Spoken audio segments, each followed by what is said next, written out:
L ലമ സബക്താനി. എൻ്റെ ദൈവമേ, എൻ്റെ ദൈവമേ, എന്തുകൊണ്ട് നീ എന്നെ ഉപേക്ഷിച്ചു? പ്രിയപ്പെട്ടവരെ, നമ്മൾ ഓരോരുത്തരും നമ്മുടെ ജീവിതത്തിൽ കടന്നു പോകാൻ സാധ്യതയുള്ള ഒരവസ്ഥ ഇതാണ്. അപ്പോൾ നമ്മുടെ മുമ്പിൽ സൗഖ്യത്തിനായി കുരിശ് നാട്ടപ്പെട്ടിരിക്കുകയാണ്. നമ്മൾ അർപ്പിക്കുന്ന ബലികളിൽ നമുക്ക് സൗഖ്യമുണ്ട്. അവനേറ്റ മുറിവിനാൽ നമ്മുടെ മുറിവിന് സൗഖ്യം. ഈശോ ഇതുപോലെ ഒരു അവസ്ഥയിലൂടെ കടന്നു പോയിട്ടില്ലായിരുന്നുവെങ്കിൽ അവൻ അറിയത്തില്ല എന്ന് നമുക്ക് പറയാമായിരുന്നു. നമ്മളെക്കാൾ കൂടുതലായും അവൻ ഒരുപക്ഷെ ഈ വേദനയിലൂടെ കടന്നുപോയി. കാരണം അവൻ സ്നേഹിച്ചതുപോലെ നമ്മളാരും ആരെയും സ്നേഹിച്ചിട്ടില്ലല്ലോ.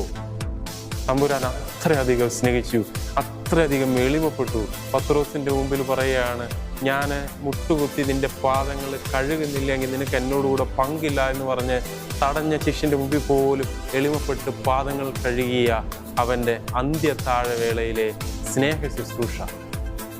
പ്രിയപ്പെട്ടവരെ, ഇവിടെ തമ്പുരാൻ ഇത്രയധികം സ്നേഹിച്ചിട്ടും കൈവിടപ്പെട്ട അവസ്ഥയിലേക്ക് തള്ളി വീഴുകയാണ്. ഒരു കാര്യം നമുക്ക് നമ്മുടെ മനസ്സിൽ വെച്ച് കുരിശിലേക്ക് നോക്കാം. മോശ മരുഭൂമിയിൽ ഉയർത്തിയ പിച്ചുള്ള സർപ്പം പോലെ മനുഷ്യപുത്രൻ ഉയർത്തപ്പെടും. അവനെ നോക്കുന്നവർ സൗഖ്യപ്പെടും. പ്രാർത്ഥിക്കാൻ പറ്റുന്നില്ല, ഭയങ്കര ഭാരമാണ്, വലിയ വേദനയാണ്.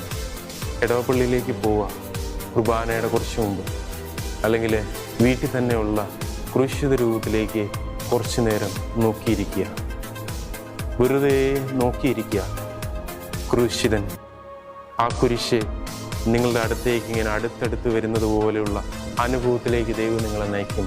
എല്ലാ മുറിവുകൾക്കും, എല്ലാ പരിത്യക്തതയ്ക്കും, ഒറ്റപ്പെടലിനും, അപമാനത്തിനും, ആർക്കും മനസ്സിലാക്കാൻ കഴിയുന്നില്ല എന്നുള്ള അവസ്ഥയ്ക്കും അവിടെ സൗഖ്യമുണ്ട്.